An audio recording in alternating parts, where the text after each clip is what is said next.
पिछले साल अक्टूबर से जारी इजराइल हमास युद्ध में कई बार ऐसे मौके आए जब लगा कि ये जंग पूरे इलाके में फैल सकती है, पर ऐसा हुआ नहीं। लेकिन अब सीरिया की राजधानी दमिश्क में ईरान के दूतावास पर इजरायली हमले ने ऐसे हालात पैदा कर दिए हैं जिनसे ईरान इजराइल जंग के पूरे आसार बन गए हैं। और ऐसा माना जा रहा है कि इस हमले का बदला लेने के लिए अब ईरान भी पलटवार करेगा, जिसके बाद दोनों मुल्कों में जंग छिड़ सकती है। और अगर ये जंग छिड़ी तो ये जंग फिर इस पूरे पश्चिम एशिया इलाके में फैल सकती है। अपने आज के एपिसोड में हम आपको बताएंगे कि अगर दोनों मुल्कों के बीच जंग छिड़ती है तो कौन सा देश किस पर भारी पड़ सकता है और दोनों मुल्कों की फौजी ताकत कितनी है। सबसे पहले बात करते हैं ईरान की मिलिट्री पावर।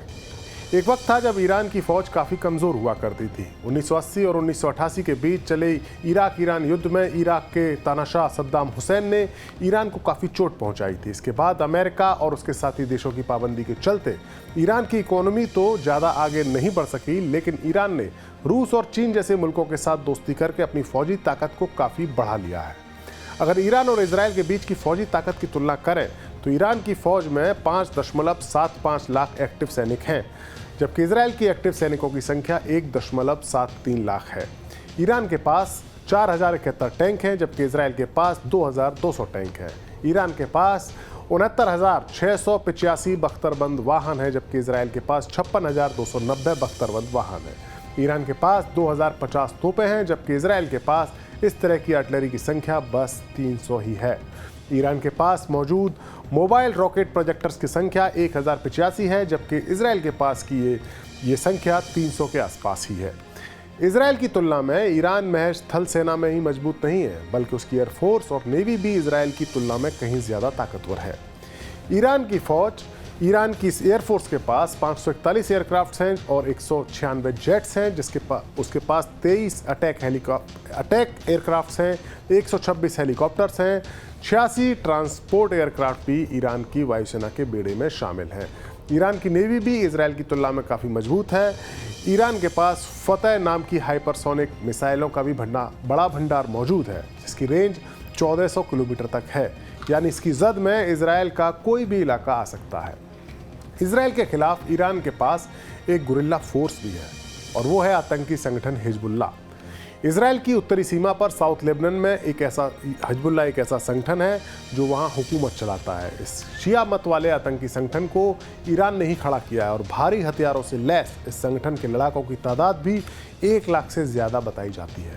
हिजबुल्लाह के आतंकी ईरान के इशारों पर पिछली कई सालों से सीरिया के राष्ट्रपति बशर अल असद के पक्ष में जंग लड़ रहे हैं, यानी ये माना जा सकता है कि हिजबुल्लाह को जंग लड़ने का भी काफ़ी अच्छा अनुभव है।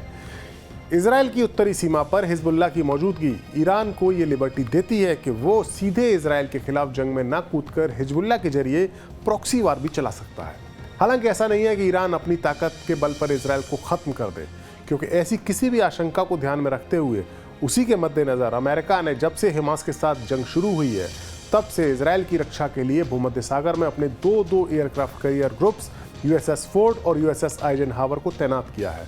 यानी ईरान अगर खुद या हिजबुल्लाह के जरिए इजराइल पर हमला करते हैं तो अमेरिका उसमें कूद सकता है। हालांकि ईरान ने अमेरिका को एक लिखित संदेश भेजा है। ऐसी मीडिया रिपोर्ट्स हैं जिनके मुताबिक उन्होंने नेतन्याहू के जाल में न फंसने की चेतावनी अमेरिका को दी है। वहीं ईरान के राष्ट्रपति के राजनीतिक मामलों के deputy chief of staff Mohammad Jamshidi ने इजरायली प्रधानमंत्री बेंजामिन नेतन्याहू का जिक्र करते हुए सोशल मीडिया साइट एक्स पर लिखा है कि अमेरिका को अलग हट जाना चाहिए ताकि आप पर आंच ना आए। जमशीदी के मुताबिक इस पत्र के जवाब में अमेरिका ने ईरान से अमेरिकी ठिकानों पर हमला न करने को कहा है।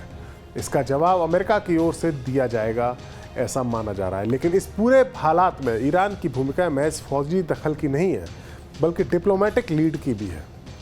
पूरे मिडिल ईस्ट के इलाके में ज़्यादातर मुस्लिम देश फिलिस्तीन के साथ सहानुभूति रखते हैं, इजराइल के लिए नफरत का भाव रखते हैं। अगर ईरान फिलिस्तीन के मसले पर इजराइल और अमेरिकी गठबंधन से भिड़ जाता है तो फिर पूरे अरब जगत में उसे सहानुभूति तो मिलेगी ही, साथ ही उसके मुस्लिम दुनिया के लीडर बनने की संभावना भी काफ़ी बढ़ जाएगी। अगर ऐसा होता है तो इस इलाके में मौजूद सऊदी अरब जैसे देश के लिए परेशानी खड़ी होगी। सऊदी अरब ईरान का पुराना दुश्मन है और अमेरिका का दोस्त है। अगर मिडिल ईस्ट में ईरान और उसके साथी इजराइल के साथ जंग करते हैं तो सऊदी अरब और उसके खेमे के देशों की आवाम भी अपने अपने मुल्कों पर, यानी अपने मुल्कों की सरकारों पर इस जंग में इजराइल का विरोध करने और ईरान का साथ देने का दबाव बनाएगी। ऐसी सूरत में पूरे मिडिल ईस्ट के इलाके में अमेरिका के लिए भी अपने पांव टिकाए रखना काफ़ी मुश्किल हो जाएगा।